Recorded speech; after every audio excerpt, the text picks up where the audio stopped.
Alright, this is Gulpane, just back with another quick video response, and today I'm video responding to one of my favourite channels, Metal Jesus Rocks. And Metal Jesus has loads of videos, like he brings out like 2 videos a week. He's awesome, you could just binge watch him. I think everyone's favourite Metal Jesus Rocks videos is probably like the pickups videos he does with Radical Reggie, because I love watching them. And the amount of games I bought just by watching his pickup videos and then buying them. He should like get the video game companies, like, you know, to get him to like advertise the games.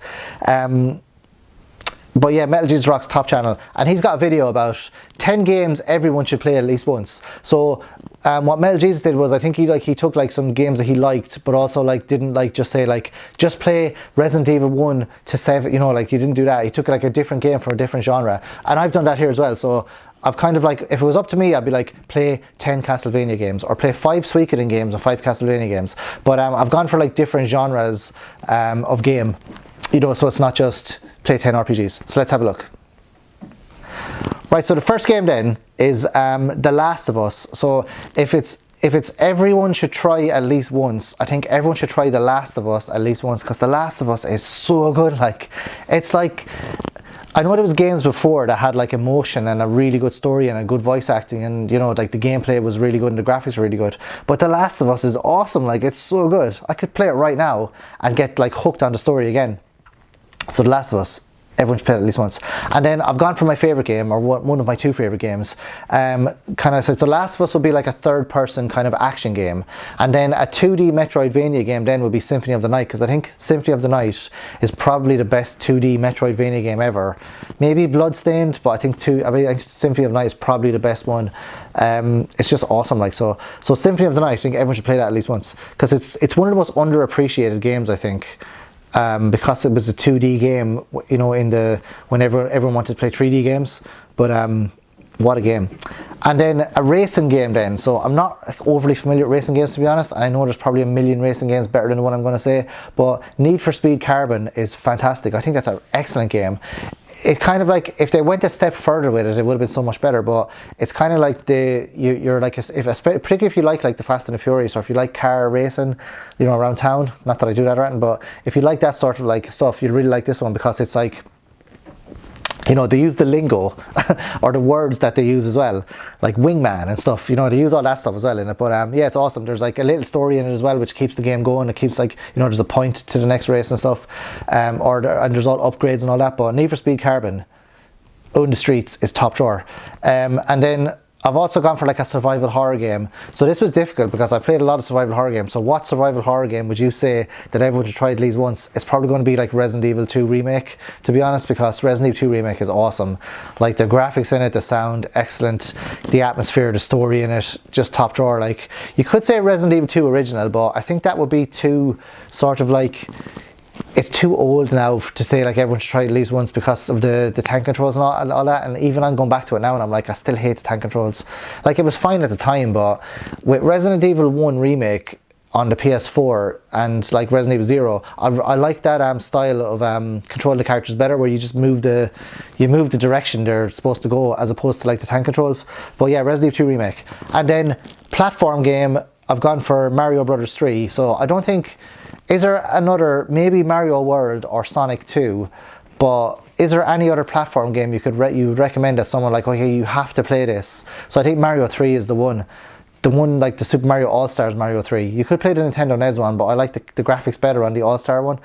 So Mario 3, like, fantastic. I play Mario 3 every year, and I complete it every year at Christmas. I love it, because I travel back, as I live in England, and I travel back home to Ireland, like, by plane at Christmas, and I'm normally like got the Game Boy Advance Mario 3 in my DS, and I play it, so I love it.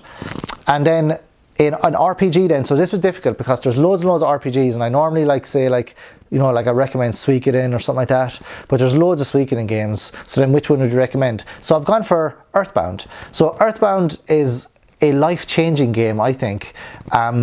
It's like, when you're playing it, the graphics are simple, and you know, it's a very simple game. It's an old-fashioned RPG as well, and I don't know, there's just something about Earthbound, I just love it, particularly when you're like there's I don't know, it's really hard to explain Earthbound.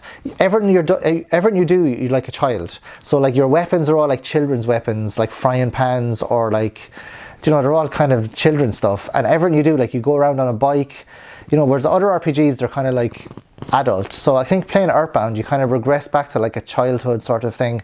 When I play it anyway, I do. And then there's another thing in it as well, which the Angry Video Game Nerd brought up in his review of it, which I never really noticed until I went back and played it again.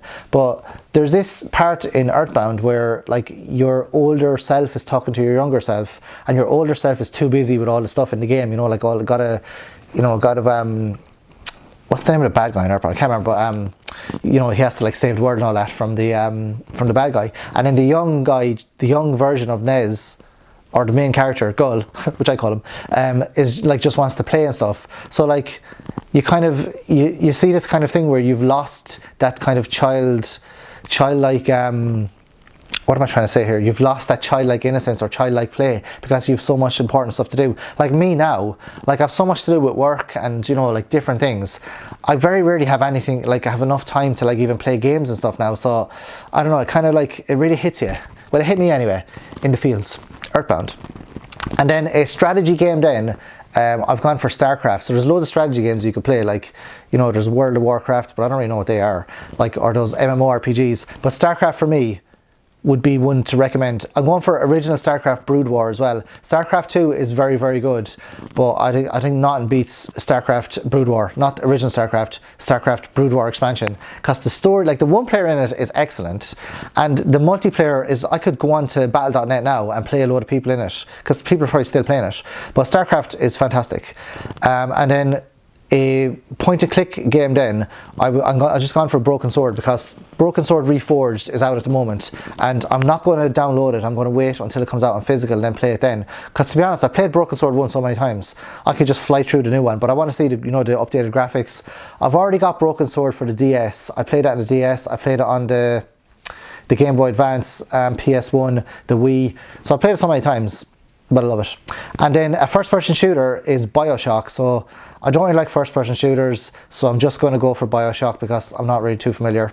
And then the last one then is like a kind of an open world game. So I've gone for Fallout 4 just because I love the dog in it so much. So Fallout 4, awesome game, fantastic. Can't say enough good things about it. And the TV show, I haven't watched the TV show yet, but it seems good as well. So that's 10 games that everyone should play at least once. My battery's running out, so I got to stop here. So if you've got 10 games that you think should be played at least once, let me know in the comment section below. And thanks Metal Jesus Rocks for doing this video. And I don't think he asked for video responses, but I did one anyway. So thanks for watching, thanks for listening. I'll see you guys in the next video. Adios.